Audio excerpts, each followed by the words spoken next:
En réalité, Seigneur, on n'a jamais quitté cette présence. Nous avons toujours été.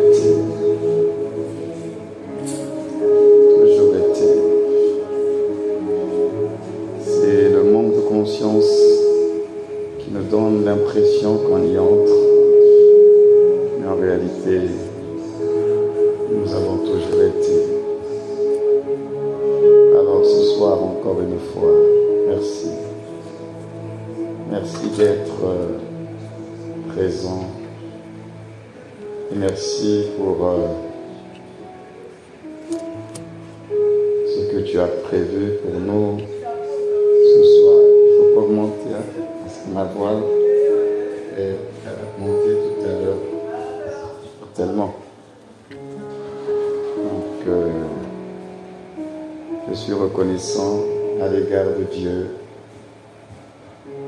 Toi qui nous aimes, toi qui nous as sauvés, achetés, pardonnés, justifiés. Reçois ce soir encore notre reconnaissance. La terre est remplie de ta gloire. Tu as saturé l'univers par ta présence. C'est un honneur, c'est un privilège que toi tu nous fais d'être tout simplement avec toi. Alors ce soir, Seigneur, prends encore la place que tu dois recevoir de droit. Nous nous sentons encore honorés de pouvoir passer ces moments ensemble avec toi et avec ceux qui sont là ce soir.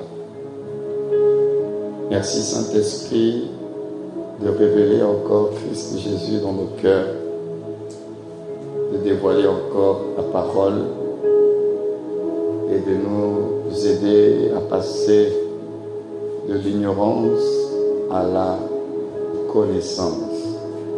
Ayant compris que ce qui nous tue, c'est l'ignorance. Nous voulons connaître la vérité et être affranchis pour vivre en nouveauté de vie comme tu l'avais prévu. Alors, Père, reçois encore les hommages, la révérence qui te reviennent de droit ce soir, en ces lieux, au milieu de ton peuple. C'est avec action de grâce et dans l'excellence du nom au-dessus de tous les noms, le nom de Jésus, le Christ, que nous avons ainsi prié. Et nous disons Amen, Amen et Amen. Gloire à Dieu. Alors, béni soit le nom du Seigneur et soyez bénis, vous qui êtes là ce soir. Là où 2 ou 3 se rassemblent en son nom, il est présent. Mais en réalité, il n'a pas besoin qu'il y ait 2 ou 3 pour être présent. Parce que avant même que nous soyons, il est. Donc en réalité, Dieu n'attend pas qu'on soit 2 ou 3 pour être présent. Il a toujours été présent. C'est nous qui venons dans sa présence.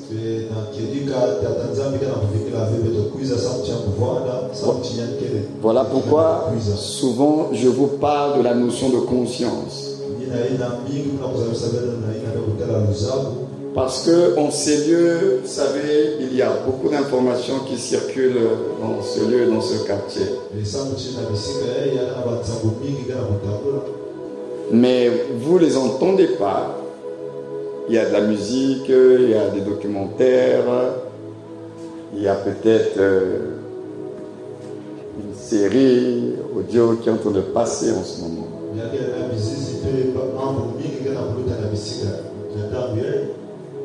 Vous ne les entendez pas parce que vous n'avez pas la fréquence, vous n'êtes pas une radio. Lorsqu'il y a un récepteur qui est la radio va vous permettre de capter ce que vous n'entendez pas avec vos oreilles naturelles. Parce qu'il y a beaucoup d'informations qui circulent. Vous n'entendez pas, vous ne voyez pas. Ça n'empêche pas pour autant que ça ne soit pas là. C'est la même chose avec Dieu. Si je réussis à vous faire comprendre ce que je ne fais que répéter, je vais réussir quelque chose de très important dans vos vies.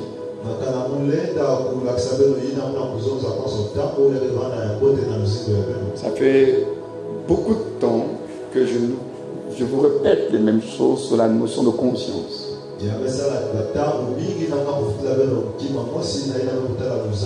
Après toutes ces années de marche avec Dieu, plus de 20 ans aujourd'hui, je me suis rendu compte de cette évidence.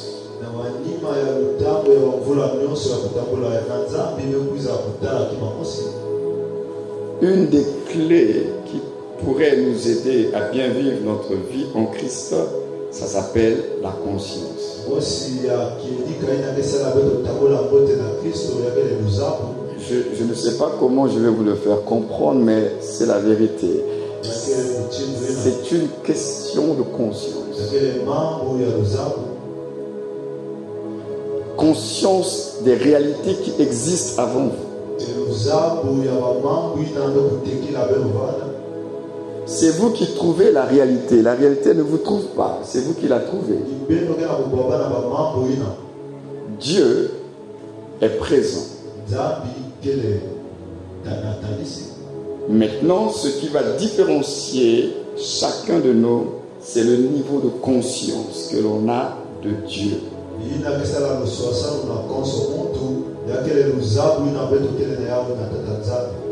Sinon, Dieu, lui, n'a pas de problème. Il est là, il ne bouge pas. Alors, c'est pourquoi il y a parmi nous ceux qui ont conscience de l'être de Dieu et ceux qui ne sont pas tellement conscients de qui il est.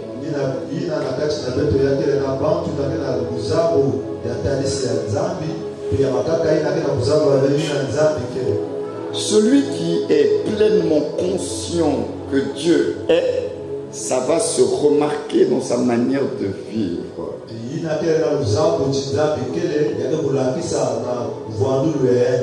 C'est-à-dire que celui qui est conscient que Dieu est, il n'attend pas d'être... comment je vais l'expliquer? On ne fait pas le gendarme derrière lui, on ne fait pas le flic derrière lui.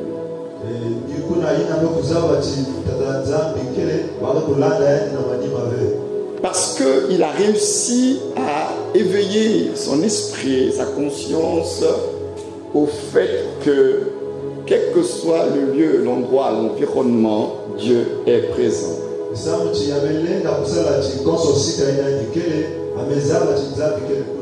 Et c'est cette conscience de la présence de l'être de Dieu qui va conditionner sa vie.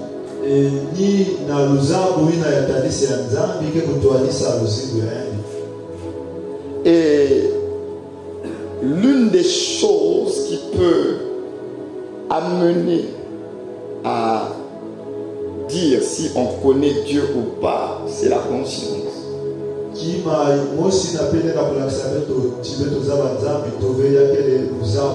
Parce que lorsque une personne pense que Dieu dort à l'église ou bien il habite à l'église et que quand je sors d'ici, je peux faire ce que je veux, tu confirmes que tu ne connais pas Dieu.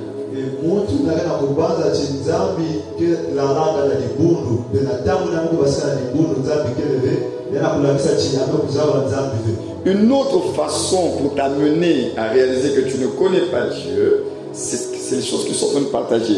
Tu es seul. En fait, tu peux réaliser que tu connais Dieu ou pas en fait quand tu es seul.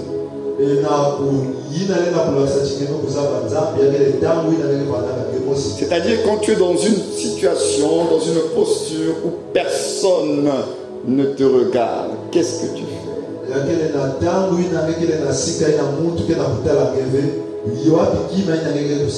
Parce que vous et moi, lorsque nous sommes devant nos écrans, avec le phénomène réseau social, il n'y a que vous et vous-même qui savez ce que vous regardez. Personne ne voit.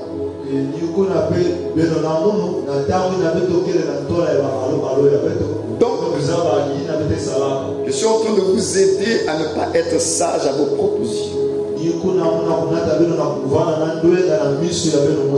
Et à pouvoir être des chrétiens qui servent Dieu avec humilité, avec crainte et tremblement.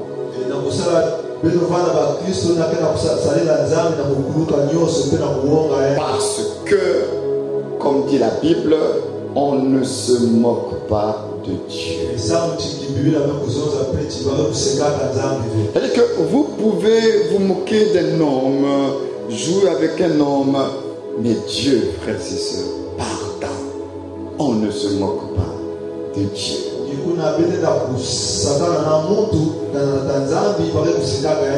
Avec Dieu, on reconnaît seulement son état et on implore la grâce et la miséricorde.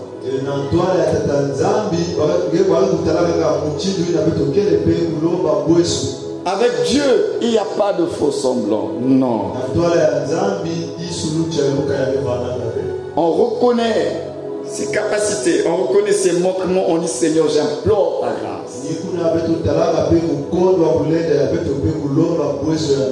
Parce qu'au final, que tu le dises, que tu ne le dises pas, Dieu sait quelles sont tes faiblesses, quels sont tes manquements. Il connaît.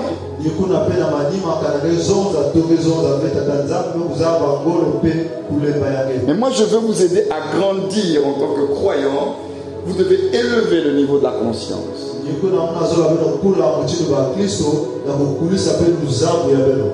Dieu n'est pas limité. Dieu ne dort pas à l'église. Donc, une des façons pour toi de savoir est-ce que, un, tu connais Dieu, deux, si tu crains Dieu, c'est quand tu es seul. Qu'est-ce que tu fais?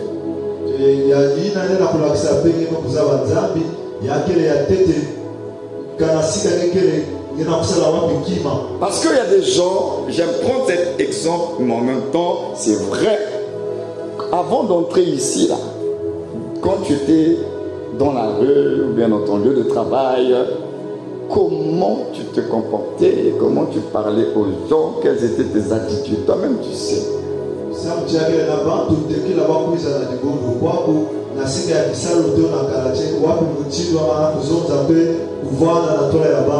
Et quand tu rentres dans le lieu de prière, tu as aussi une autre attitude. Cela confirme encore une fois que Dieu, tu ne le connais pas. Vous savez, la connaissance de Dieu, ce n'est pas le fait de manifester les dons de Dieu.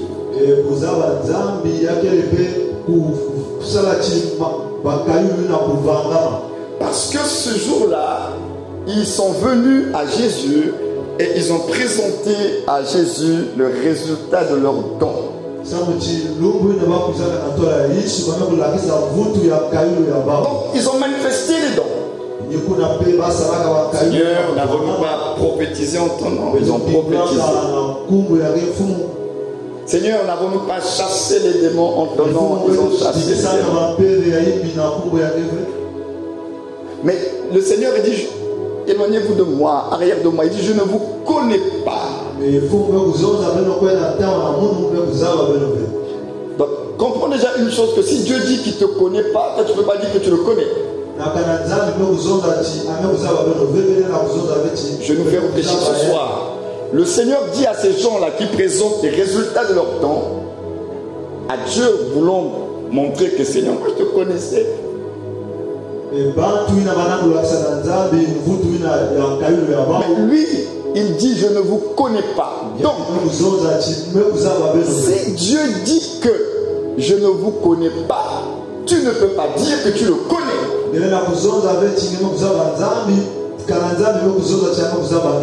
Parce que moi, si je dis qu'un tel, je ne le connais pas, un tel ne peut pas dire qu'il me connaît.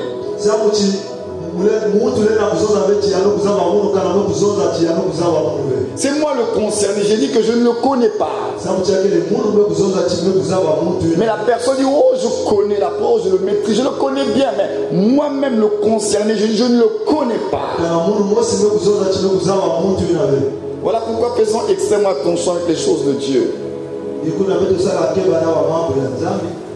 Donc on peut présenter des dons sans connaître Dieu. Parce que là où il y a la connaissance de Dieu, il y a la conscience de Dieu. Donc on ne peut pas dire qu'on connaît sans être conscient, c'est pas possible. Donc faisons extrêmement attention avec cette affaire de connaissance de Dieu.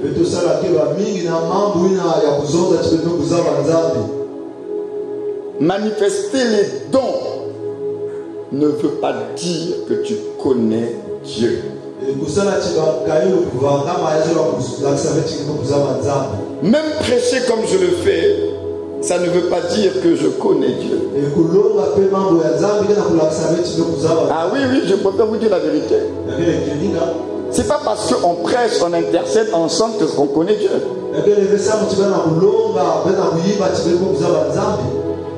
Parce que ce que nous faisons là, c'est ce qu'on appelle l'expression de la grâce. C'est la manifestation du don.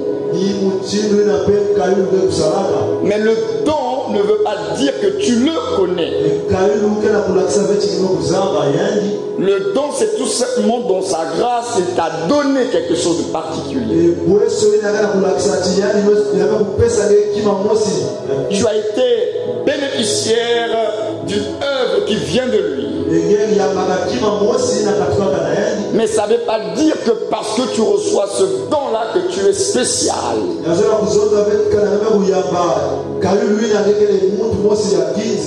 que le don, ce n'est pas un mérite, ce n'est pas un droit, c'est une grâce.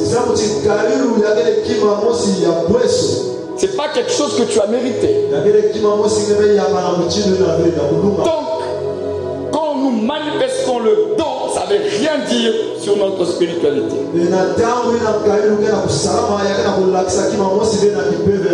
Le don doit nous amener justement à la conscience et la connaissance de Dieu.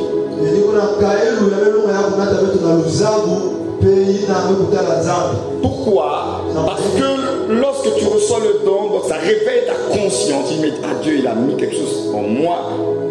La grâce est vraiment dans ma vie. Tu sens des choses se passer dans ta vie. La conscience commence là.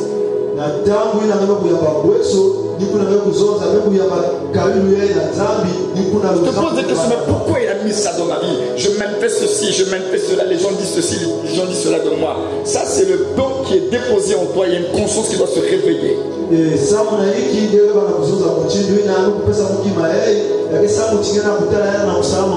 Parce que toi-même tu vois les résultats, tu vis les résultats, les gens vont nous témoigner de cela. Maintenant il faut que la conscience du don que tu as, que tu es, que tu incarnes, t'amène à la crainte de Dieu.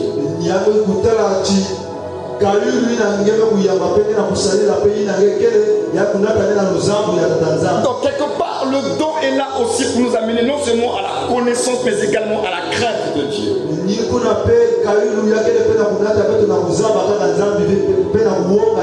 Mais tout commence par la conscience de ce que Dieu a investi en toi et que tu en réalises le poids et la valeur. Ça t'amènera à la crainte de Dieu et tu seras conscient de Dieu.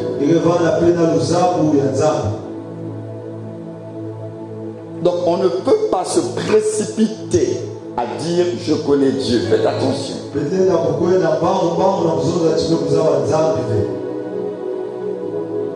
Parce que Dieu là, il va tous nous faire passer à l'épreuve. Tu as dit que tu me connais. Alors montre-moi. Et là, il va créer des situations dans votre vie pour voir votre attitude et votre réaction. Vous savez, quelquefois, Dieu vous met dans des situations où, si vous ne le craignez pas, vous pouvez facilement basculer.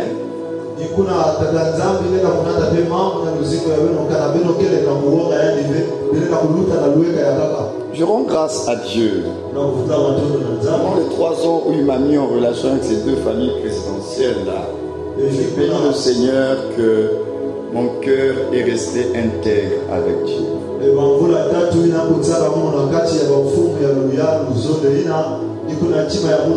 Parce que je pense que le Seigneur, en permettant que je sois pasteur de 2 familles présidentielles là, il est en train de voir certainement quelque chose au niveau de mon propre cœur.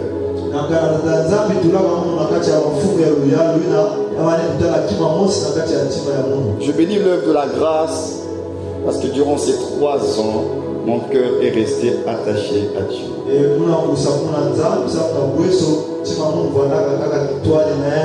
Mais les tentations ne manquaient pas, il y avait des tentations.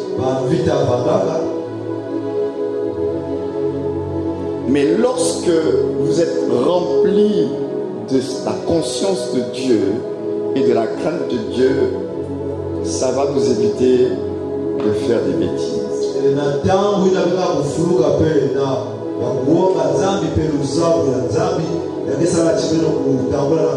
Même si personne ne vous regarde, parce que ce jour-là, quand j'étais dans le jet privé, là, il n'y avait personne, vous n'étiez pas là.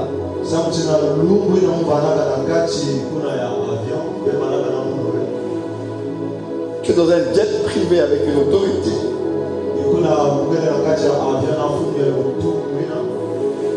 Tout est réuni pour que tu fasses plein de compromis.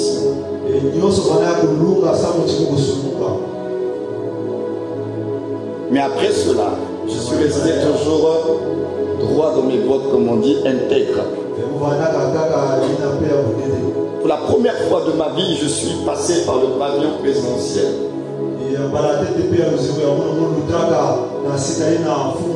L'avion présidentiel, c'est la partie, c'est là où les chefs de l'État, hein, quand les avions arrivent, c'est là où ils sortent. Hein, ils ne sortent pas comme M. Tout le monde, c'est leur voie de sortie. Je suis rentré par là parce que le protocole m'a appelé très tôt le matin. Je suis rentré par là. J'ai attendu le jet qui était là-bas et je suis revenu aussi par le pavillon présidentiel. Ça peut faire beaucoup de tentations et tu t'égares complètement. Mais je pense que Dieu voulait me pousser encore pour voir est-ce que Yael me craint.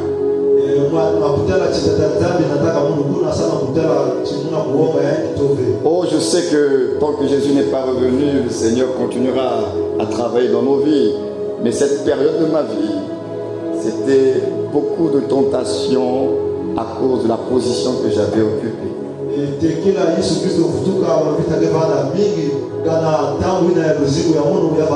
même quand j'étais dans ces milieux, la conscience de Dieu ne me quittait pas. Je savais que Dieu était là. Et que je ne pouvais pas me permettre de faire n'importe quoi. C'est pourquoi je vous dis à vous, frères et sœurs, la conscience de Dieu vous amènera à la crainte de Dieu. Et j'aimerais vous dire encore autre chose ce soir. Dieu ne vous demande pas de faire semblant. Dieu ne vous demande pas de faire des efforts humains, personnels pour le plaire.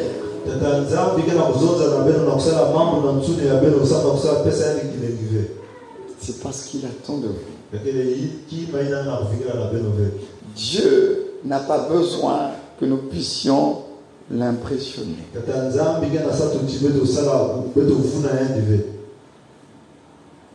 Il veut que tu sois tout simplement toi. Et que dans ton toi là, que tu saches comment implorer la grâce de Dieu. Et quand tu te tiens devant lui, Seigneur, tel que je suis, aide-moi. Aucun homme sur terre ne peut impressionner Dieu dans les cieux. La vie chrétienne, ce n'est pas une vie où on est là cherchant maintenant à attirer les regards de Dieu, chacun commence à impressionner. Ce n'est pas ça la vie en Christ.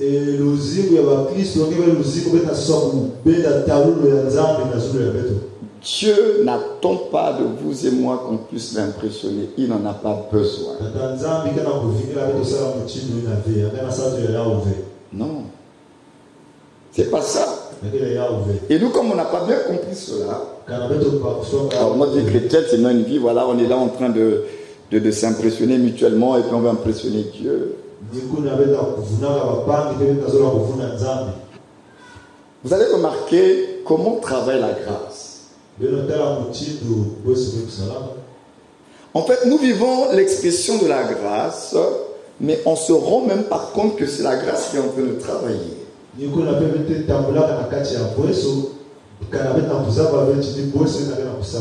Ceux qui étaient ici le dimanche, vous savez, le dimanche là, ils n'ont pas répété le samedi. Hein? Il n'y a pas eu de répétition. Mais non, ceux qui sont venus le dimanche là,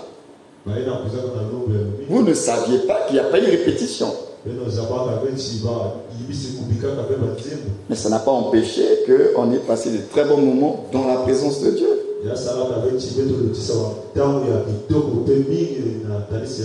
Et ce qui s'est passé le dimanche ici, ça s'appelle l'œuvre de la grâce. Mais parce qu'ils n'ont pas répété, ils sont venus ici. Et puis le Seigneur a fait son travail. Saint-Esprit a travaillé. C'est ce qu'on appelle la grâce. Dans leur conscience, eux-mêmes savent qu'ils n'ont pas répété ensemble. Mais la grâce a travaillé. C'est ça la grâce. Quand tu es conscient de cela, tu ne peux pas t'enorgueillir. Parce que tu sais que le résultat que tu as eu, ce n'est pas ta préparation qui a produit cela. Ça s'appelle la grâce. Alors pourquoi ça s'exprime ainsi? Parce que toi, ta part, on va le voir, c'est tout simplement te disposer. Le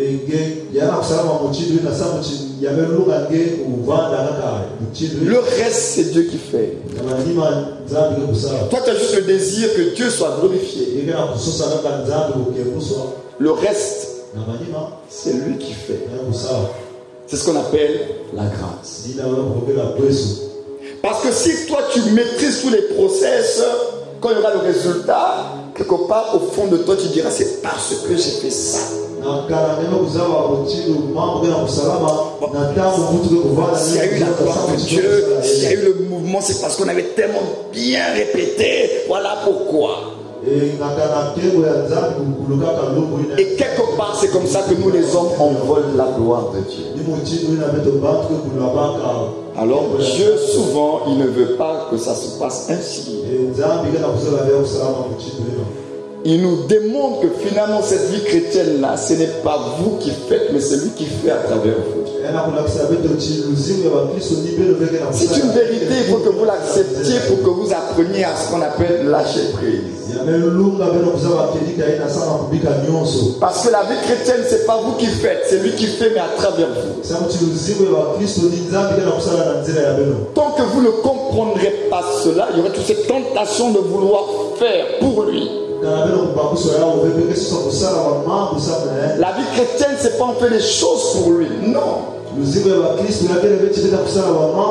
lui qui fait en nous, par nous et à travers nous.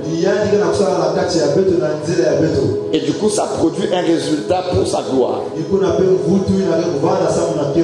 C'est pas toi qui fais.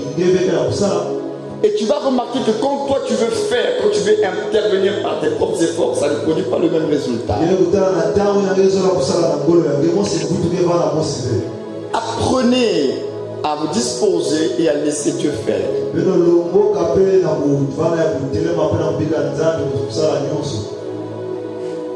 L'esprit religieux, souvent, nous a amenés à pouvoir nous préparer pour certains événements. Et c'est pas mauvais en soi.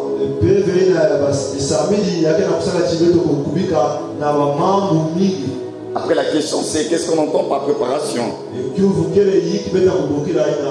Parce que quand il y a certains événements, les gens ils vont jeûner, ils vont prier, ils vont, je ne sais pas, prendre 40 jours à cause d'un événement. C'est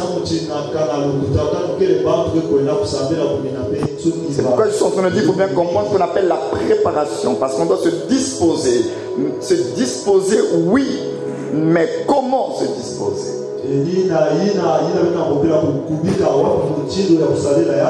Je peux vous assurer que si vous êtes dans un état religieux et que vous pensez que les résultats derrière un pupitre, c'est parce que vous avez jeûné toute la nuit, je vous assure que c'est pas comme ça que ça fonctionne.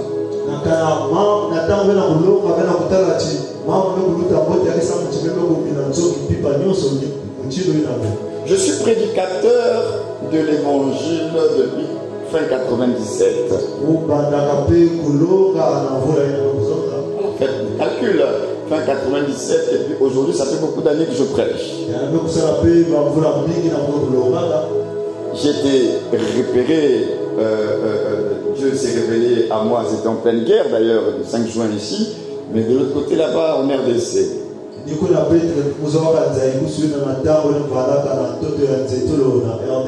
Mais de 97 à aujourd'hui, je me rends compte, c'est pourquoi je vous partage ici l'expérience, ce n'est pas parce que tu as jeûné 7 jours ou 40 jours qu'il y a des résultats derrière le pupitre. Hein.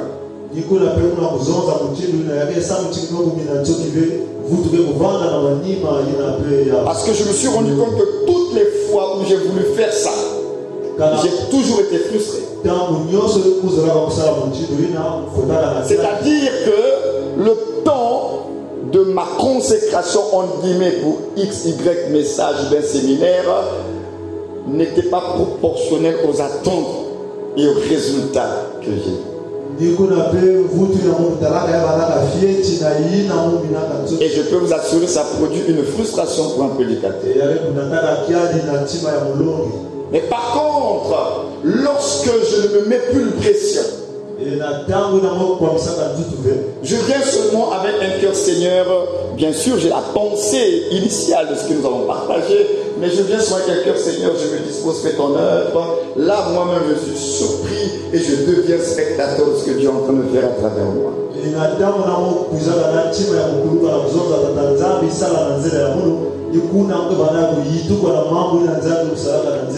C'est-à-dire qu'à ce moment-là, il n'y a plus rien de prévisible. Parce que quand tu fais ta préparation, c'est prévisible. Je fais ci pour tel résultat. Mais là, il n'y a rien de prévisible. Toi-même, tu es surpris par ce qui est en train de se passer.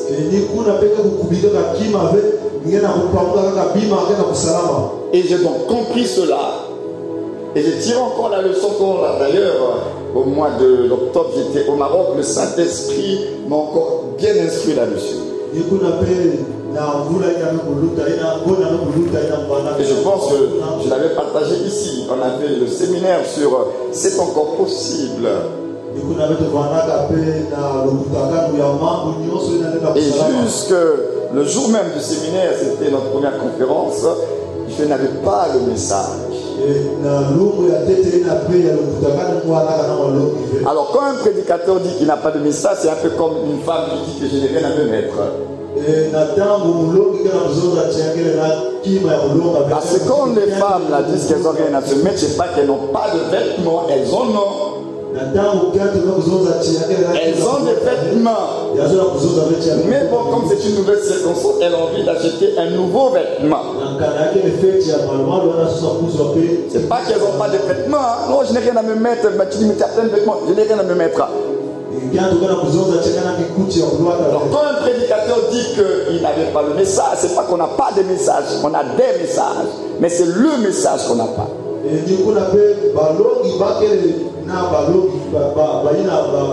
C'est ça la lutte du prédicateur. Le prédicateur, c'est que nous luttons. Quand vous nous voyez là, surtout moi quand je sors de là et tout, je viens. Regardez encore ce qui se passe ce soir. ce que je suis en train de vous partager, c'est parce que j'ai prévu sur ma tablette. C'est ça le combat du prédicateur. Tu as des messages, mais tu luttes avec le message. Est-ce que c'est celui-là, je le donne pas? Il y a cette lutte perpétuelle. Et ce n'est jamais, comme on dit, un acquis à l'avance. Non. Tu arrives et puis l'esprit, tu sens que l'esprit nous a conduit ton esprit dans une autre direction, et là tu te laisses conduire par l'esprit. Mais j'ai appris par le Seigneur qu'il ne faut pas se mettre la pression. Dans la vie chrétienne, ne vous mettez pas la pression, je vous dis la vérité. Faites votre part, disposez-vous, laissez le reste, le Saint-Esprit va travailler. Présentez juste des cœurs, des vases, présentez juste à Dieu des vases vides. Et laissez le Dieu faire le reste. Et vous serez surpris quand vous êtes dans cet état-là, comment l'Esprit va vous conduire et vous-même vous serez étonné. Pourquoi j'ai parlé de tout ça? C'était pour nous parler justement de la grâce de Dieu. La grâce de Dieu, on en parlera. Elle est là pour nous amener à demeurer dans l'humilité, à être humble. En fait, on se rend compte que Dieu veut vraiment qu'on soit humble. C'est pourquoi il nous manifeste la grâce. L'humilité n'est pas une option dans la divinité. L'humilité, c'est vraiment ce qu'il veut que nous puissions manifester, parce que Dieu lui-même, il est humble. C'est pourquoi vous allez comprendre pourquoi la grâce. Parce qu'en réalité, lorsque la grâce est comprise, tu ne peux pas être orgueilleux. Et donc, si tout est grâce, ça veut donc dire que Dieu, c'est vrai, Dieu n'aime pas l'orgueil sous toutes ses formes. Mais il nous parle d'une certaine façon, c'est nous qui ne comprenons pas. Il nous donne plein de cadeaux, mais dans sa grâce. Mais nous on interprète mal les cadeaux de la grâce et on tombe dans l'orgueil.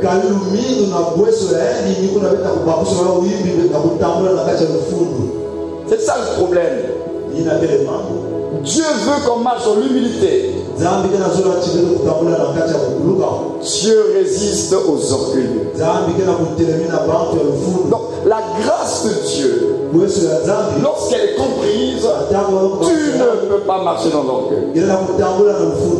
Donc c'est une manière comme si Dieu a mis des garde-fous pour te maintenir dans l'humilité. Mais maintenant, ce que toi et moi nous n'avons pas compris sur l'humilité, c'est que l'humilité, ce n'est pas, comment je veux le dire, ce n'est pas l'humiliation.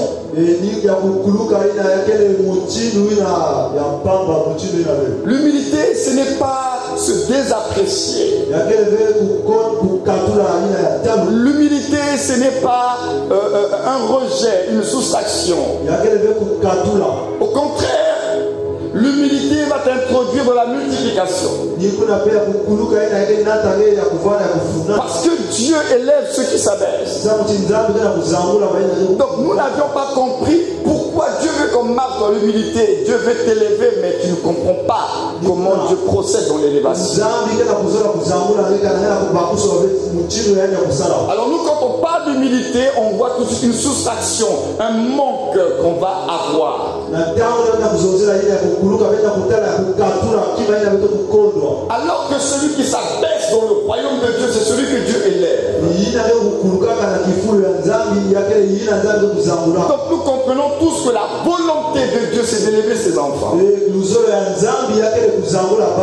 Mais ce sont les enfants de Dieu qui ne comprennent pas l'éducation de papa. Alors la grâce, finalement, elle est là pour nous amener à la gloire. Mais pour arriver à la gloire de la grâce, il faut marcher selon l'esprit de grâce.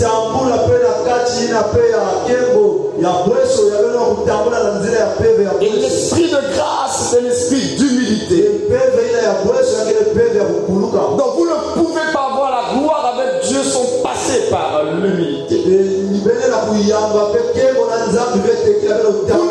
pouvez pas avoir une élévation avec Dieu sans humilité. Voilà pourquoi vous devez réaliser l'importance de la grâce de Dieu.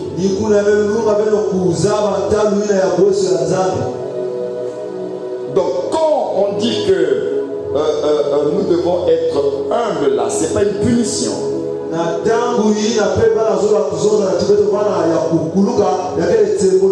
L'humilité, c'est le chemin de ton élévation. Ce n'est pas une punition. Mais le problème, c'est que notre chair, elle est pressée d'être élevée. Voilà pourquoi ta chair refuse le chemin de l'humilité. Les dons que Dieu nous donne, c'est qu'on marche dans l'humilité avec. Mais ta chair prend le don pour s'élever avec.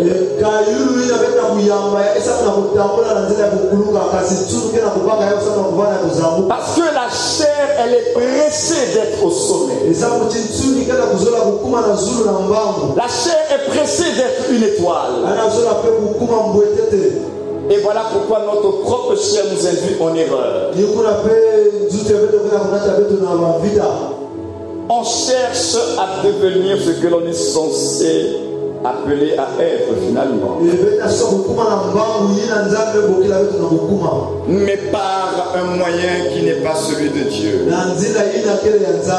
Frères et sœurs, Dieu avait prévu que Israël, son peuple, ait un roi sur sa tête. Avant même que Israël soit une nation, Dieu avait déjà vu la nation dans le sein d'Abraham. Voilà pourquoi il a changé d'y a son nom. Parce qu'il était appelé Abraham, père élevé.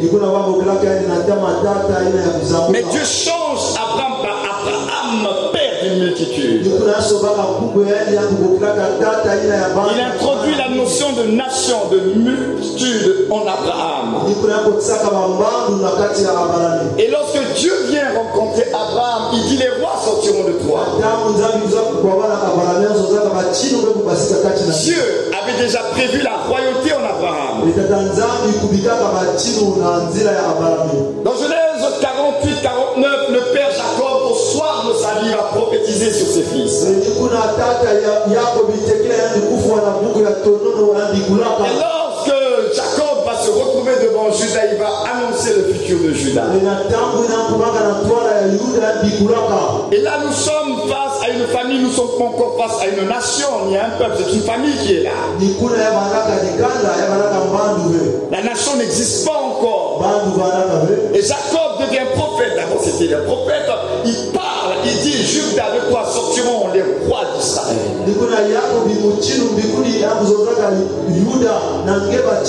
On dit: le sceptre de la royauté ne s'éloignera pas de toi. Mais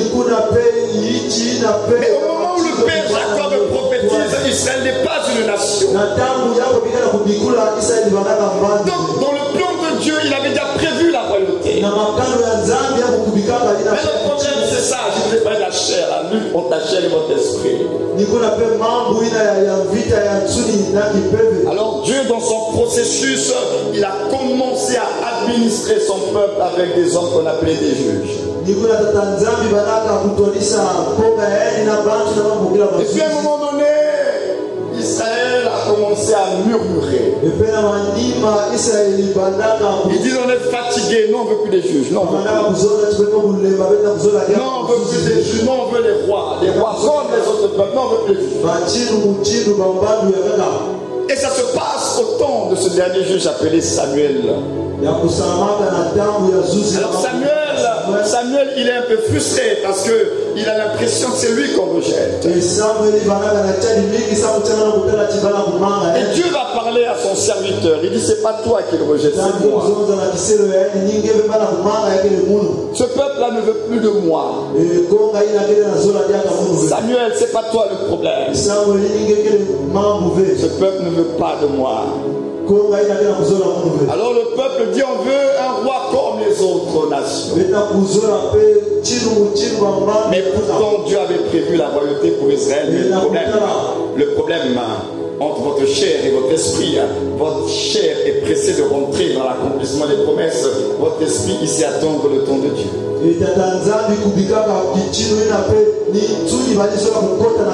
Alors comme ils ont dit qu'on veut un roi comme, le comme c'est une comparaison, comme les autres peuples, Dieu va leur donner un roi, mais comme ils l'ont voulu.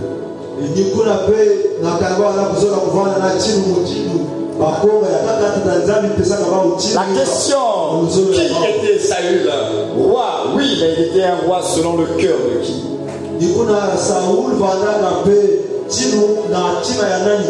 Il était un roi selon le désir de qui? Saül était un roi selon le cœur des hommes. Alors que Dieu avait prévu un roi selon le cœur de Dieu. C'est ça souvent la vie chrétienne. Dieu avait déjà prévu, mais eux, ils ont voulu anticiper les choses. Et Dieu a donné. Quelquefois, Dieu vous donne, pas parce que c'est une bénédiction, il vous donne comme il a donné la caille à Israël. Parce que la caille, je vous l'avais dit aussi ici une fois, la caille là, c'était pas dans le plan de Dieu. Dieu avait prévu la manne, tout était dans la manne. Mais comme ils ont dérangé Dieu, ils voulaient la viande, ils voulaient, Dieu leur a donné la caille, mais la caille n'était pas dans le plan. Mais ce qui est étrange, c'est que la caille n'est pas dans le plan, mais Dieu le donne quand même. Benjamin n'était pas dans le plan de la royauté, mais Dieu donne quand même un Benjamite à Israël. Alors que la royauté était réservée pour Judas. Mais c'est Dieu, c'est pas le même, c'est Dieu quand même qui a donné. Dieu a donné un Benjamite, Dieu a donné quand même. Mais Dieu a donné un Benjamin qui n'était pas dans le plan. Qui a donné Saül à Israël, c'est Dieu. Mais la question est pourquoi Dieu a donné Saül à Israël? À cause de l'impatience du cœur du peuple. Alors comme le peuple ne veut pas attendre le temps de Dieu avec l'homme selon le cœur de Dieu, Dieu leur donne un homme selon leur propre cœur. Voilà comment ils ont Saül. Mais comme dans sa sagesse infiniment variée, il avait prévu toutes choses. La vie de Saül était très prophétique. Quand Samuel vient pour oindre Saül, il va venir le oindre avec une fiole.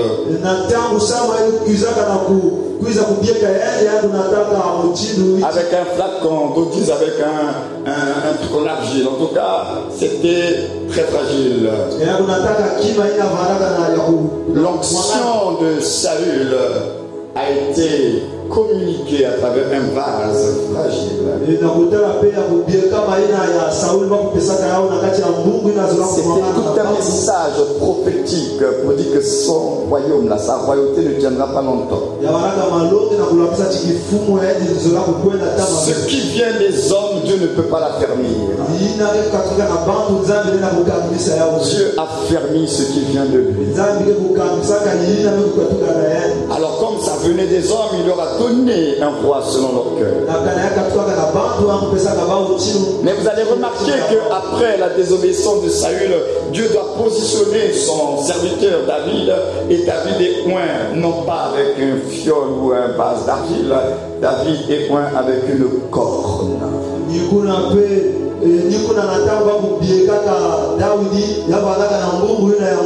Symbole de puissance et de dureté de son royaume. Et Dieu a dit, j'affermirai le trône de David. Qu'importe tout ce qui peut se passer, Dieu s'est toujours arrangé à garder un œil sur le trône de David. Voilà pourquoi même quand Salomon s'est écarté dans l'idolâtrie, Dieu a gardé un œil sur le trône de David. Le royaume s'est divisé en deux. 10 tribus se retrouvent de l'autre côté. Mais Dieu dit à Salomon, de ton vivant, tu ne vas pas vivre cela. Mais il va dire à Salomon, à cause de David, ton père, je vais garder un reste. Et voilà comment dans cette division, Dieu garde la part de David. Et la part de David, c'est le royaume de Juda. Le royaume de Juda est gardé, protégé par Dieu. Et les 10 tribus se retrouvent là-bas avec Jéroboam et puis pour leur idolâtrie, ils s'éloignent de Dieu. Mais le royaume qui est resté fidèle à Dieu, Dieu a gardé. Regarde sur le royaume de Juda. Pourquoi nous devons, ces histoires doivent nous enseigner le fait que Dieu sait ce qu'il fait. Dieu n'improvise pas les choses dans ta vie, ni dans la mienne, ni dans l'histoire de l'humanité. Il sait exactement ce qu'il poursuit dans ta vie. Tu n'es pas là pour lui apprendre les choses. Dieu sait ce qui se passe dans ta vie. Il le sait. Tu ne peux pas lui dire, Seigneur, tu vas lui expliquer. Tu vas lui expliquer quoi? Il connaît. Alors, il faut faire extrêmement attention quand tu ne comprends pas le plan de Dieu à vouloir aider Dieu. La royauté était prévue, mais ils ont anticipé la royauté avant le temps de Dieu.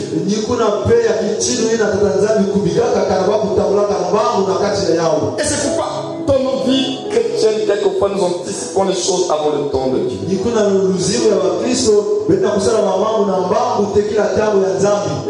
Moïse devait libérer le peuple. C'est pour cela qu'il a été sauvé des eaux.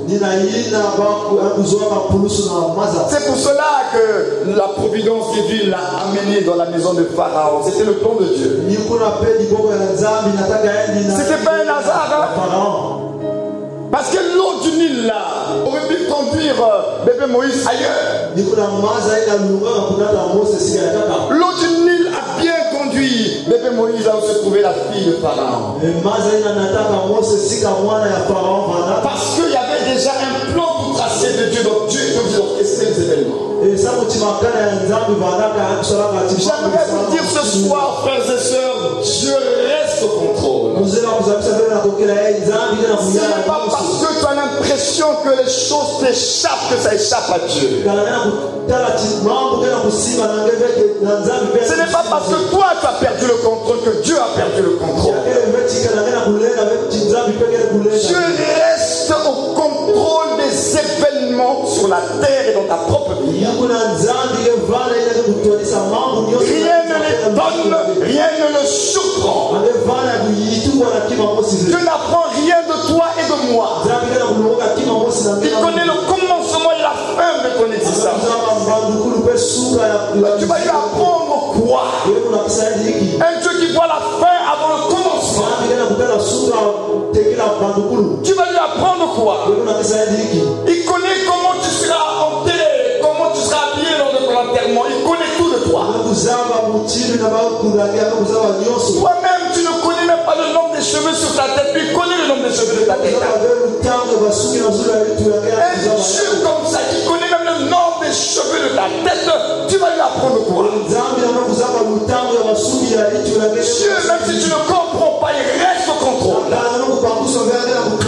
L'histoire de ta vie n'est pas en train de se dérouler au fur et à mesure, petit à petit, Dieu réfléchit encore qu'est-ce que je fais. Non, il connaît déjà la fin de l'histoire. Donc tu vas lui apprendre quoi? Tes prières ne vont rien changer.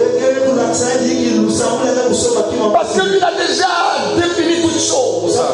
Il a déjà orchestré, donné des ordres et des instructions. Au temps et aux circonstances qu'il a déjà parlé à la création pour toi et moi. Voilà pourquoi lorsque tu vas dans les saisons que Dieu a prévues, il va orchestrer les événements pour toi.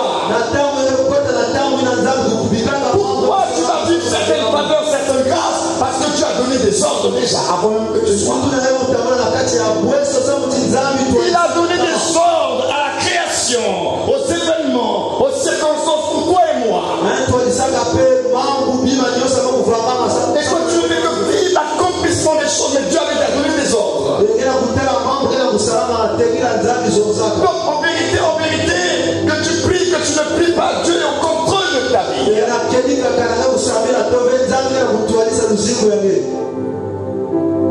Si Dieu est Dieu, qu'est-ce qu'on va lui apprendre? Alors ça ne veut pas dire qu'il faut être passif, c'est pas ce que je suis en train de dire. Il faut continuer à se laisser conduire par son esprit et à travers sa parole. Mais n'oubliez pas que Dieu ne va pas inventer les choses. Dieu n'improvise rien du tout dans nos vies.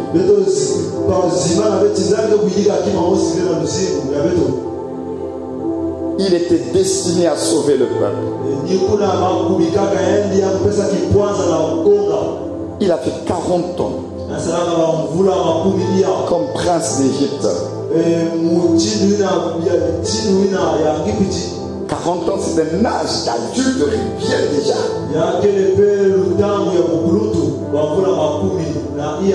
Et 40 ans après là, dans ces 40 ans là, il a voulu jouer le libérateur.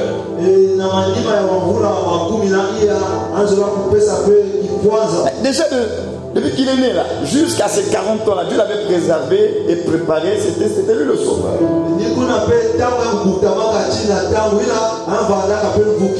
À l'âge de 40 ans, il ressent en lui ce besoin-là. Il y a un truc en lui qui le pousse. Il va aller voir ses frères et là il va jouer le libérateur.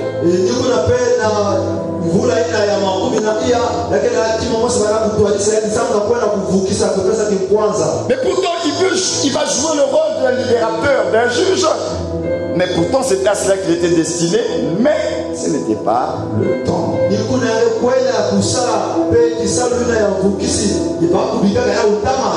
Alors lui, il vient pour aider et puis on lui dit mais toi là qui t'a même établi, il est rejeté par ses frères. Alors de vous à moi, on se dirait mais attends, il avait quand même 40 ans. C'était un bon âge pour pouvoir délivrer les gens. Donc il passe d'abord 40 ans de sa vie imbibé, imprégné par la sagesse, la science et l'éducation égyptienne.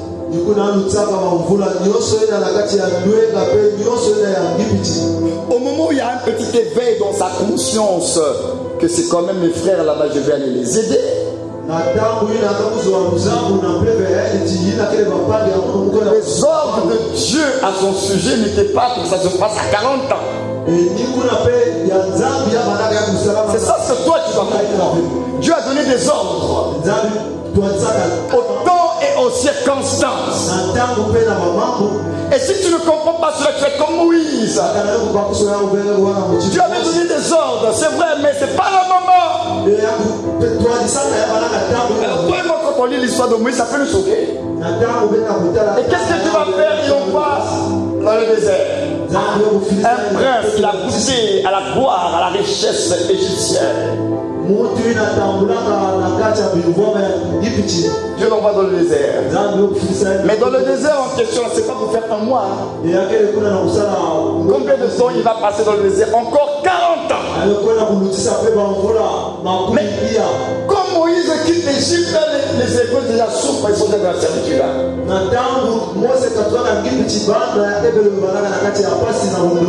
Donc les 40 ans qu'il a vécu là, ils étaient déjà dans la servitude. 40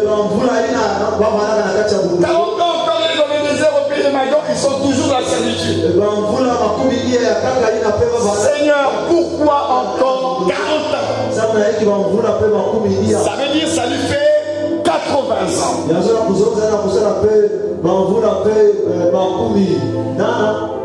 Pourquoi? On a dit quoi? Dieu, la grâce, c'est elle qui nous élève. Si Moïse avait délivré Israël avec ses 40 ans, les premiers 40 ans, ça allait être difficile pour lui d'apprécier l'œuvre de la grâce.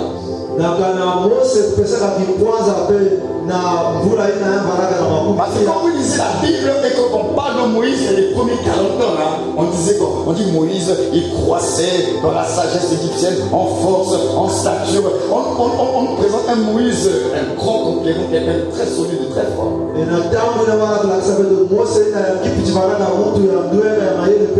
Donc ça veut dire que si c'était pendant les premiers 40 ans là, je ne pense pas que la gloire allait revenir à Dieu. Parce qu'il était un vaillant homme, un guerrier, un homme qui était puissant en parole, il était en stature, il croissait dans la sagesse, il était un homme important. Dans cet état-là, d'homme important, délivre le peuple de Dieu, ça allait être compliqué de rendre la gloire à Dieu.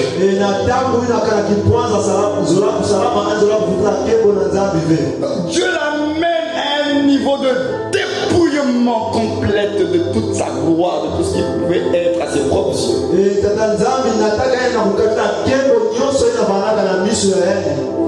Pas que Dieu n'allait pas l'utiliser, mais Dieu allait l'utiliser différemment. Et dans un état particulier, pas dans un état où il s'y attend. Alors, il se retrouve dans le désert. Pendant 40 ans, Moïse a complètement tout oublié.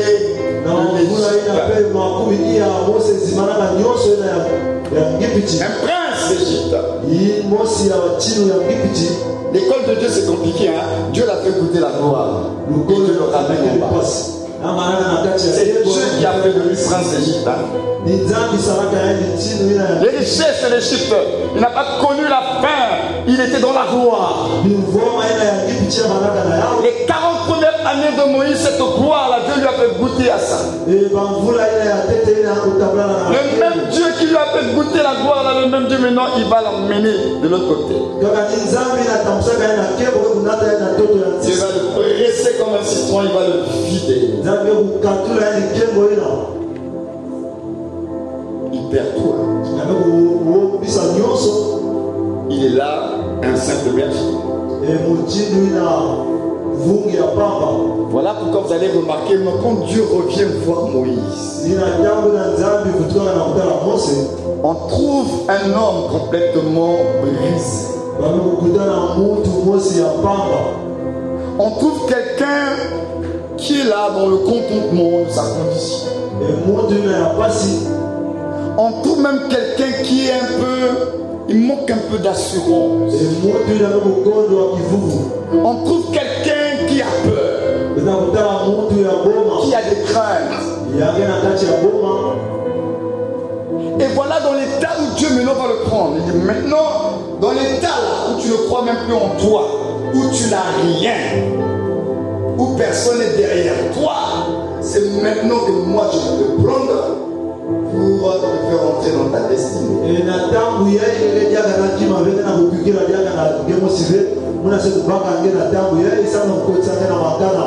Voilà comment Moïse est utilisé par Dieu pour être le libérateur, pas en s'appuyant sur ses capacités, mais en s'appuyant que sur la grâce de Dieu. Et on en avait déjà parlé ici. Moïse, quand Dieu vient de façon officielle, parce que quand Moïse il va faire le juge entre ses frères, là c'est pas Dieu qui lui a donné le feu vert, hein? C'est pas Dieu. Je pense que Moïse, lorsqu'il a voulu faire le juge, il a juste fait une déduction. Il s'est dit, bon, moi je suis quand même un hébreu, ce sont mes frères, c'est pas normal qu'ils souffrent autant, je dois quand même faire quelque chose. Je dois quand même faire quelque chose. Je dois quand même faire quelque chose. Il y a un jeu dedans.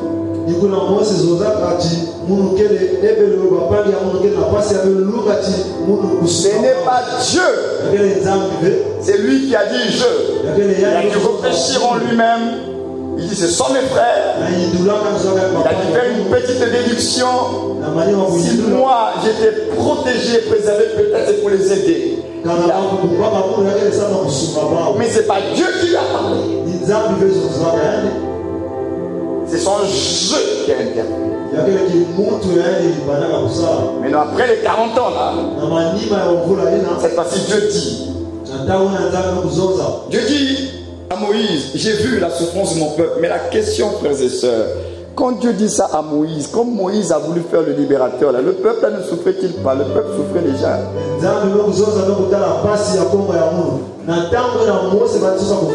Mais pourquoi Dieu dit, après les autres 40 ans supplémentaires, j'ai vu la souffrance de mon peuple.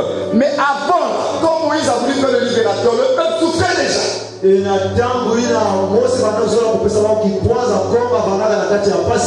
Mais le feu vert de Dieu n'était pas donné par lui-même, concerné. Voilà pourquoi il dit que j'ai vu la souffrance de mon peuple. Il dit c'est pourquoi je suis descendu pour le délivrer. Il dit lui-même, Dieu dit que je suis descendu pour le délivrer.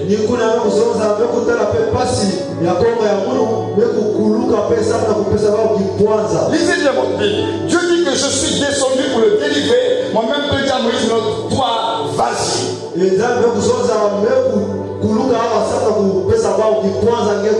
C'est moi Dieu qui vais délivrer le peuple. Dis-moi, toi, vas-y. Quelle différence il y a entre cette partie-là de l'envoi de Moïse et la première partie? Mais la première partie, c'est que Moïse compte sur sa force à lui. Vous délivrer. Alors on ne sait pas quel genre de rébellion ils allaient faire en Égypte avec la force de Moïse. Mais non, selon le plan de Dieu, il dit c'est pas toi, il dit c'est moi qui vais délivrer. Je dis je suis descendu pour délivrer mon peuple. Mais il t'a Moïse, je t'envoie. En d'autres termes, la délivrance ne viendra pas par la force Moïse. C'est moi, Dieu, qui vais délivrer ce peuple, mais à travers toi. Et là, ça change toute la donne. Ce n'est pas la force de Moïse qui va délivrer. C'est la puissance de Dieu, mais à travers un instrument humain. De telle sorte que lorsqu'il y a la délivrance, Moïse ne va pas se dire, oh, c'est à cause de moi parce que j'ai appris l'art militaire chez les Égyptiens. Lui-même, il est surpris de ce que Dieu fait à travers lui. C'est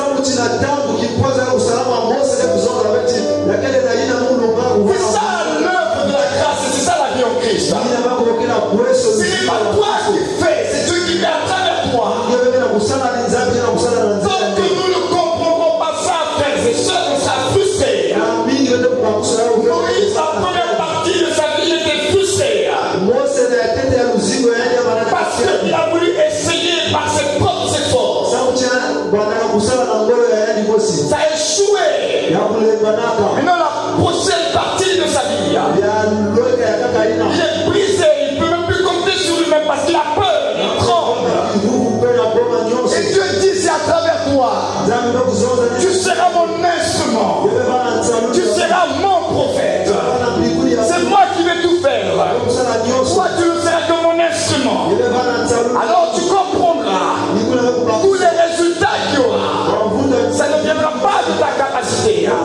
C'est moi Dieu qui vais le faire à travers toi. Voilà pourquoi la Bible dit que j'ai été crucifié avec le Christ. Ce n'est plus moi qui vis. C'est Christ qui vit en moi. La vie chrétienne, c'est pas toi, mais c'est lui.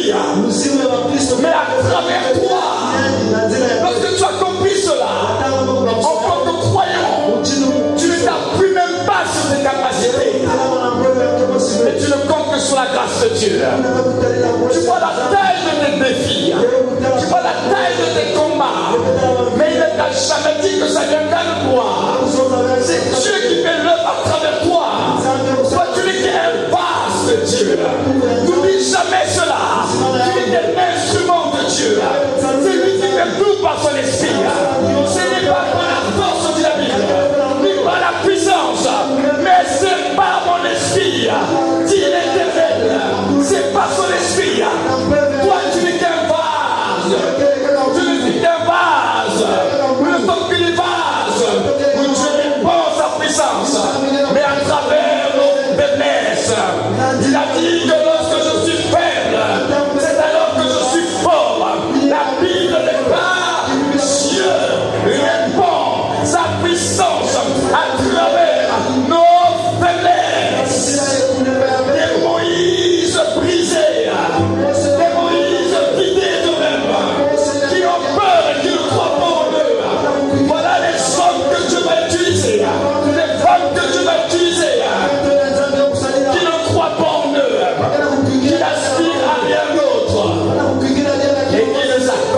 Dieu.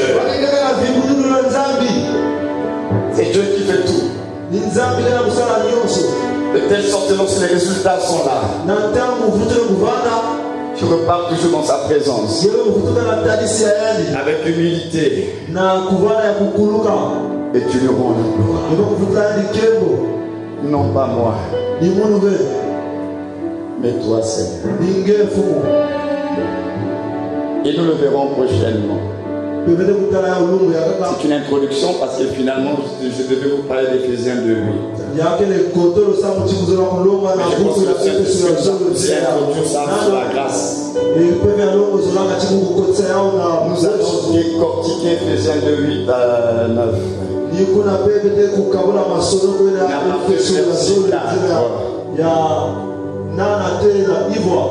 En mettant de la lumière sur le verset 8.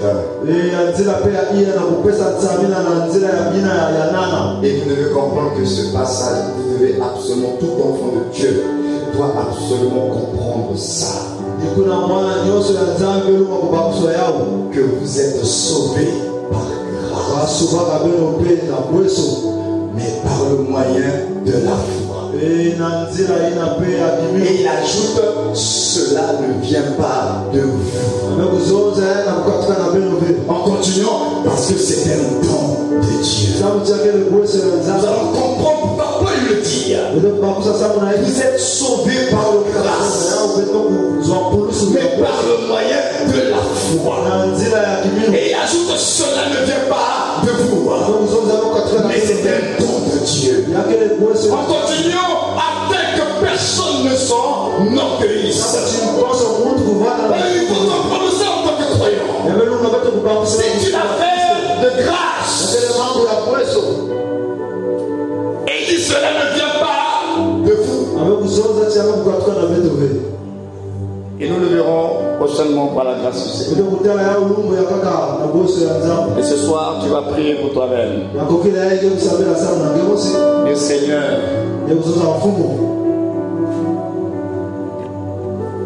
je m'abandonne avec toi. Ce que tu as prévu de faire, je ne suis qu'un vase. Je sais que tu as prévu le meilleur pour ma vie, ça je le sais. Comment tu vas faire, je ne sais pas, mais je sais que le meilleur est pour moi.